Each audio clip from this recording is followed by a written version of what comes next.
참혹했던 전쟁이 끝난 후에야 비로소 현실을 제대로 보게 된 걸까요? 치열했던 내전으로 인해 한 지파가 사라질 위기에 처해 있다는 현실을 마주한 이스라엘은 놀랍게도 하나님을 탓합니다.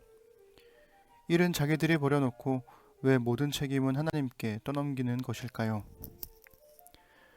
전쟁으로 끝날 것 같던 사사기는 전후 처리 문제를 끝으로 남겨놓았습니다. 21장 1절은 전쟁이 시작하기 전 11개의 지파들이 베냐민 사람들과 결혼을 하지 않기로 한 맹세를 회상하며 시작하죠. 전쟁에서 보여준 진멸의 방식과 결혼을 허용하지 않는 것은 베냐민 사람들을 가나안 족속처럼 대했다는 것을 보여줍니다. 하지만 야곱의 12아들의 이름을 이어받은 지파 체제가 붕괴될 위기에 처하자 그들은 그제서야 베냐민 지파를 구제할 방법을 찾습니다. 이스라엘은 전쟁에 참여하지 않은 야베스 길르앗 사람들을 희생시키기로 결정합니다. 전쟁에서 살아남은 베냐민 사람 600명과 결혼시킬 처녀 400명을 제외하고는 노인부터 아이까지 모든 사람들을 학살합니다. 정말 제정신이 아닌 것 같습니다. 게다가 처녀인지 아닌지를 확인해보는 방식까지 고려해본다면 그 과정 전체가 끔찍하리만치 잔혹했을 겁니다. 400명의 베냐민 처녀들을 확보한 이스라엘 사람들은 림몬에 숨어있던 베냐민 사람들에게 평화를 제의하고 여자들을 보내죠. 그래도 아직 200명이나 부족합니다. 사사기는 아직 더 할 말이 남아 있습니다. 오늘은 사사기 21장 1절부터 25절까지 읽어드리겠습니다. 미스바에서 이스라엘 사람들은 우리 가운데 누구도 베냐민 사람한테 딸을 시집 보내지 않겠다고 맹세했었다. 이제 베들로 돌아온 백성은 저녁 때까지 하나님 앞에 앉아 있었다. 그들은 소리내어 울었다. 온통 울음바다였다. 그들이 말했다. 하나님, 이스라엘의 하나님, 이 일이 어찌 된 것입니까? 오늘 우리에게서 이스라엘 한 지파가 송두리째 없어지다니 어찌 된 일입니까? 이튿날 이른 아침에 백성은 서둘러 제단을 쌓고 번제와 화목제를 드렸다. 이스라엘 백성이 말했다. 우리가 하나님 앞에 모일 때 이스라엘 모든 지파 가운데서 나타나지 않는 자가 누구요? 이것은 미스바에 올라와 하나님 앞에 모이지 않은 자는 누구든지 반드시 죽이기로 그들 모두가 거룩하게 맹세했기 때문이다. 이스라엘 백성은 자신들의 형제 베냐민에 대해 안쓰러운 마음이 들었다. 그들이 말했다.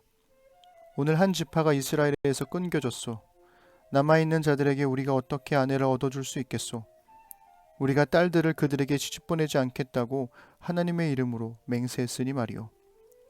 그래서 그들은 이스라엘 지파 가운데 미스바에 올라와 하나님 앞에 모이지 않은 자가 누구요? 하고 말했다. 알아보니 야베스의 길르앗에서는 아무도 모임에 오지 않은 것으로 드러났다.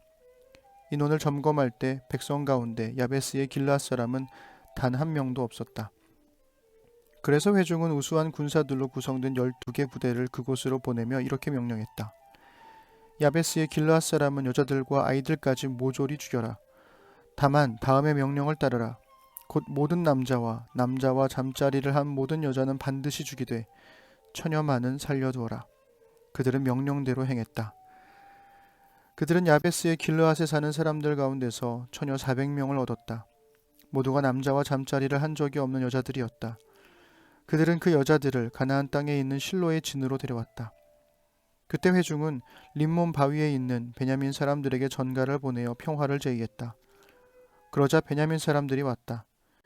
회중은 야베스의 길르앗에서 살려둔 여자들을 베냐민 사람들에게 주었다. 그래도 모든 남자에게 아내를 구해주기에는 부족했다. 백성은 베냐민 지파를 보며 마음 아파했다. 하나님께서 베냐민 지파를 없애셔서 이스라엘에서 한 지파가 비게 되었기 때문이다. 회중의 장로들이 말했다. 베냐민 여자들이 다 죽임을 당했으니 어떻게 하면 나머지 남자들에게 아내를 얻어줄 수 있겠소? 어떻게 하면 베냐민의 살아남은 자들이 유산을 물려받게 할 수 있겠소? 어떻게 하면 한 지파 전체가 진멸되는 것을 막을 수 있겠소? 그렇다고 우리의 딸들을 그들에게 아내로 줄 수도 없지 않소? 알다시피 이스라엘 백성은 누구든지 베냐민 지파에게 아내를 주는 자는 저주를 받을 것이다 하고 맹세했기 때문이다. 그래서 그들이 말했다. 해마다 실로에서 하나님의 축제가 열립니다. 그곳은 베델 북쪽, 곧 베델에서 세겜으로 올라가는 큰 길 동쪽이며 르보나에서 약간 남쪽입니다. 그들은 베냐민 사람들에게 말했다.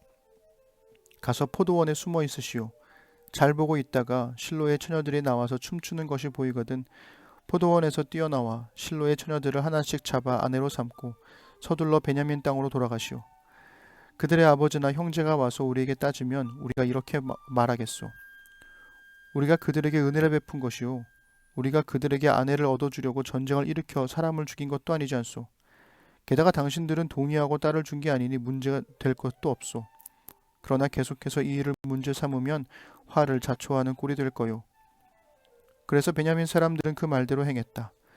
그들은 춤추고 있는 처녀들 가운데서 자신들의 수만큼을 붙잡아 아내로 삼고 그곳을 빠져나와 그들이 유산으로 받은 땅으로 돌아갔다.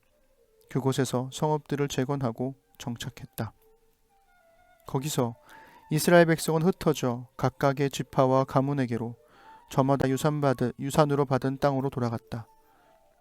그때에는 이스라엘의 왕이 없었다. 사람들은 무엇이든 자기 마음에 원하는 대로 행했다. 맹세가 틀렸으면 맹세를 취소하면 됩니다. 이들의 맹세는 마치 입다가 자신의 딸을 하나님께 드리기로 맹세하고 그 맹세를 지키려고만 하는 너무나 혼합주의적인 신앙을 보여주죠. 결국 이들이 찾아낸 방법은 집단 유괴 혹은 납치였습니다. 실로에서 열리는 하나님의 축제 때 베냐민 사람들이 포도원에 숨어 있다가 춤추러 나온 실로의 여인들을 납치하여 베냐민의 땅으로 데려가라는 겁니다. 이 엄청난 범죄 행위를 이스라엘 전체가 묵인해 주기로 한 거죠.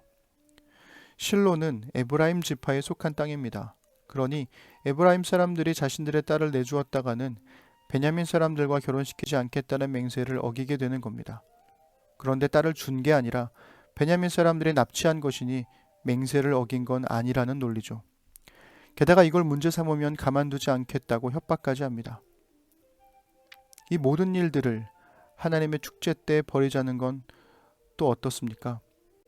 하나님의 축제는 광야를 지나 가나안 땅에 인도하신 하나님께 감사하고 그들이 하나님과 함께한 역사와 하나님이 주신 율법을 상기하며 즐거워하는 날입니다.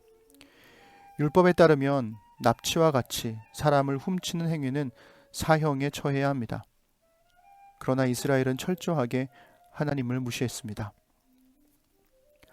가장 소름 끼치는 건 베냐민 사람들이 실로의 여인들을 납치한 후 자신의 땅으로 돌아가고 각 지파의 사람들도 자신의 가족들에게로 자신의 땅으로 돌아갔다는 결말입니다. 누군가의 땅을 유린하고 누군가의 가족을 학살해 놓고 그들은 아무 일도 없었다는 듯이 자신의 가족들과 자신의 땅에게로 돌아가죠. 사사기는 그런 시대를 이스라엘의 왕이 없던 시대로 무엇이든 자기 마음에 원하는 대로 행하는 시대라고 정의하며 끝납니다. 하나님의 말씀이 사라진 시대, 그래서 하나님의 뜻을 따르는 사람들이 없는 시대, 하나님의 공평과 정의가 사라진 시대에는 가장 약한 사람들이 그 시대의 악을 다 받아냅니다. 힘없는 여자들은 남자들에게 짓밟히고 힘있는 남자들은 보이지 않는 하나님을 무시했죠. 약자들이 힘없이 짓밟히고 아무런 도움도 받지 못하고 있다면 바로 그 시대가 왕이신 하나님을 철저하게 무시하고 제멋대로 살아가는 사사 시대입니다. 당신의 땅은 어떤가요? 하나님께서 당신에게 주신 땅에는 평온이 있습니까? 당신은 당신 주변의 사회적 약자들을 돌보고 있나요? 아내를, 남편을, 부모를, 자식을 주님께 하듯 섬기고 있습니까? 당신이 속한 학교와 회사 그리고 여러 모임들 속에서 당신은 어떤 사람인가요? 당신의 땅이 사사시대와 같다면 당신도 신앙의 이름으로 당신의 욕망을 포장한 채 살고 있을 뿐입니다. 그렇다면 당신의 왕은 누구인가요? 10월 7일에 시작한 사사기 말씀 묵상이 오늘까지 29회로 끝났습니다. 그 누구보다 제가 하나님의 말씀 앞에서 많이 낮아지고 돌아보고 부끄러워지는 경험을 한 것 같습니다. 그리고 함께 들으며 말씀 묵상에 동참해준 당신도 같은 경험이 있었기를 소망해 봅니다. 하나님의 말씀을 마음에 심고 하나님의 나라를 세상에 심는 우리가 되기를 기도합니다. 2020년에 말씀 묵상 세 번째 시즌으로 만나기를 기대해 봅니다.